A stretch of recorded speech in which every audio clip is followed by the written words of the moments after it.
আপনার কি শরীরের কোনো জায়গায় হঠাৎ করেই গোল নরম গুটির মতো কিছু অনুভব করছেন, যেটা টিপলে এদিক ওদিক নড়ে চড়ে? আপনি কি ভয় পাচ্ছেন যে এটা কোনো টিউমার বা ক্যান্সার হতে পারে কিনা? ভয় পাবেন না। প্রত্যেক 10 জন মানুষের মধ্যে একজনের এই সমস্যা দেখা যেতে পারে। এটাকে চিকিৎসার ভাষায় লাইপোমা বলা হয়ে থাকে। অ্যালোপ্যাথিক ডাক্তাররা বলে থাকেন যে অপারেশন ছাড়া কোনো উপায় নেই, কিন্তু আপনি জানেন কি হোমিওপ্যাথিতে অনেক ক্ষেত্রেই এই লাইপোমাকে অপারেশন ছাড়াই কমিয়ে ফেলা সম্ভব। আজকের এই ভিডিওতে আমরা জানব যে এই রহস্যময় মাংসপিণ্ড আসলে কি, কেন হয়, এটা নিয়ে ঠিক কতটা চিন্তা করা উচিত এবং এর জন্য হোমিওপ্যাথিতে সেরা কোন কোন মেডিসিন রয়েছে। তাহলে চলুন বেশি না দেরি করে ভিডিওটি শুরু করা যাক। নমস্কার, আমি ডাক্তার মানবেন্দ্র মণ্ডল। হ্যালো হোমিওপ্যাথি ইউটিউব চ্যানেলে আপনাদের সকলকে স্বাগত জানাচ্ছি।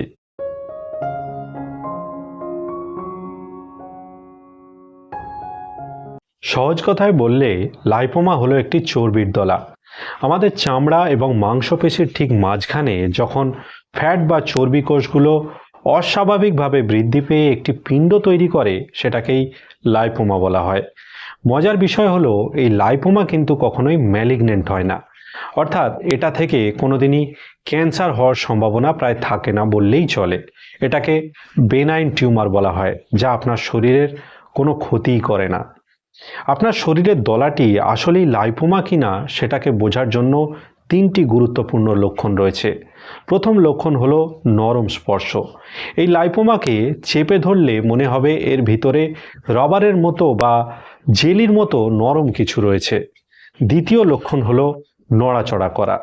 এই লাইপোমাকে যদি আপনি একটি আঙুল দিয়ে চেপে ধরেন, তাহলে এই লাইপোমা আপনার চামড়ার নিচে এদিক ওদিক নড়ে চড়ে বেড়াবে। আর তৃতীয় লক্ষণ হলো এর আকার। এই লাইপোমা সাধারণত 2 ইঞ্চির বেশি বড় হয় না, তবে অনেক ক্ষেত্রে এটাকে বড় হতেও দেখা যায়। এবারে আসুন জেনে নিই যে হোমিওপ্যাথিতে এই লাইপোমার জন্য সেরা ওষুধ কি কি রয়েছে। প্রথম যে ওষুধটির নাম বলবো সেই ওষুধটির নাম হলো ব্যারাইটাকার্ব। যাদেরকে দেখতে একটু বেঁটে প্রকৃতির হয় এবং যাদের বয়সের তুলনায় বুদ্ধির বিকাশ সঠিকভাবে ঘটে না বা যাদের বুদ্ধিবৃত্তির অভাব লক্ষ্য করা যায়, তাদের যদি লাইপোমার সমস্যা দেখা যায়, সেক্ষেত্রে আপনারা এই ব্যারাইটাকার্ব মেডিসিনটিকে 50 মিলিসিমাল পোটেন্সিতে 100 ml পরিমাণে 14টা ডোজে কিনে এনে রোজ সকালবেলা খালি পেটে একটা করে ডোজ কিছুদিন খাইয়ে যেতে পারেন। তাহলেই এই লাইপোমা ধীরে ধীরে কম হয়ে যাবে।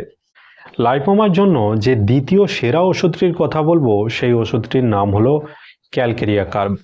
যারা অতিরিক্ত মোটাসোটা বা স্থূলকায় শরীর বিশিষ্ট, যাদের সামান্যতেই অতিরিক্ত ঘাম দিতে দেখা যায়, বিশেষ করে মাথাতেই অতিরিক্ত ঘাম দেয়, যাদের দীর্ঘদিনের একটা কোষ্ঠকাঠিন্য বা ঠান্ডা লাগার ধাত রয়েছে, যারা ডিম খেতে খুব পছন্দ করেন কিন্তু দুধ খেলে সহ্য করতে পারেন না, তাদের যদি লাইপোমার সমস্যা দেখা দেয়, সেক্ষেত্রে এই ক্যালকেরিয়া কার্ব মেডিসিনটিকে ব্যবহার করা যায়।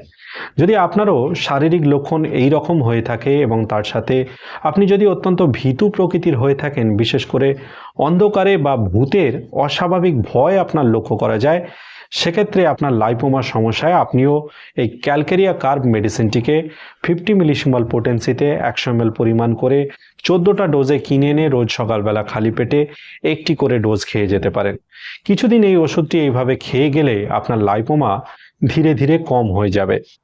লাইপোমার জন্য যে পরবর্তী সেরা ওষুধটির কথা বলবো সেই ওষুধটির নাম হলো ল্যাপিসালভা।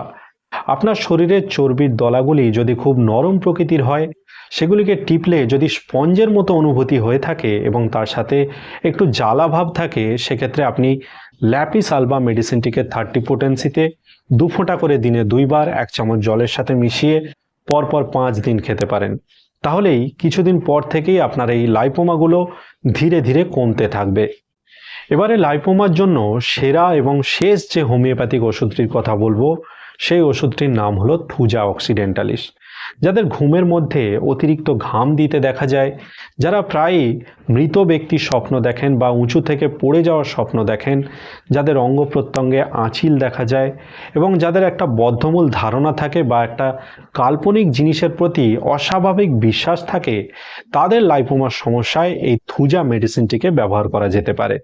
যদি আপনারও শারীরিক এবং মানসিক লক্ষণ এই রকম হয়ে থাকে এবং তার সাথে যদি আপনি অতিরিক্ত সন্দেহপ্রবণ হয়ে থাকেন তাহলে আপনিও আপনার লাইপোমার সমস্যায় এই থুজা মেডিসিনটিকে 50 মিলিসিমাল পোটেন্সিতে 100 ml পরিমাণে 14টা ডোজে কিনে এনে রোজ সকালবেলা খালি পেটে একটা করে ডোজ কিছুদিন খেয়ে যেতে পারেন। তাহলেই আপনার লাইপোমার সমস্যাগুলি ধীরে ধীরে কমতে শুরু করবে। তবে মনে রাখবেন যে হোমিওপ্যাথি চিকিৎসা হলো লক্ষণ ভিত্তিক চিকিৎসা। ব্যক্তিগত লক্ষণের পার্থক্যের ভিত্তিতে ভিন্ন লক্ষণযুক্ত ব্যক্তির ভিন্ন ওষুধের প্রয়োজন হয়। সেই জন্য আজকের এই ভিডিওতে যেসব হোমিওপ্যাথি ওষুধের কথা আলোচনা করা হলো তার মধ্যে শুধুমাত্র সেই মেডিসিনটিকেই ব্যবহার করবেন যে মেডিসিনের লক্ষণের সাথে আপনার শারীরিক এবং মানসিক লক্ষণগুলি সব থেকে বেশি মিলে থাকবে। আপনারা কিন্তু কখনোই একসাথে একাধিক মেডিসিন বা একসাথে সবকটা মেডিসিন ব্যবহার করবেন না। তবে যে কোনো হোমিওপ্যাথি মেডিসিন ব্যবহার করার আগে অবশ্যই আপনাদের কাছাকাছি কোনো হোমিওপ্যাথি চিকিৎসকের সাথে একবার পরামর্শ করে নেবেন, অথবা আপনারা চাইলে আমার সাথেও সরাসরি হোয়াটসঅ্যাপে পরামর্শ করতে পারেন। এই মুহূর্তে যে হোয়াটসঅ্যাপ নম্বরটি আপনারা স্ক্রিনে দেখতে পাচ্ছেন এই হোয়াটসঅ্যাপ নম্বরে যোগাযোগ করে আপনারা সরাসরি আমার থেকেও পরামর্শ নিতে পারেন বা আমার থেকে চিকিৎসাও নিতে পারেন। আপনার শরীরেও কি অনেকগুলি লাইপোমা রয়েছে এবং এর জন্য আপনি কি কখনো হোমিওপ্যাথি ট্রাই করেছেন? আপনার অভিজ্ঞতার কথা আমাদেরকে কমেন্ট বক্সে কমেন্ট করে জানাতে পারেন এবং যারা অপারেশনের জন্য ভয় পাচ্ছেন তাদেরকে এই ভিডিওটি শেয়ার করতে পারেন। আজকের এই ভিডিওটি এখানেই শেষ করলাম। দেখা হবে পরের ভিডিওতে। ততদিন সবাই সুস্থ থাকবেন, ভালো থাকবেন, নিয়মিত শরীরচর্চা করবেন। ধন্যবাদ।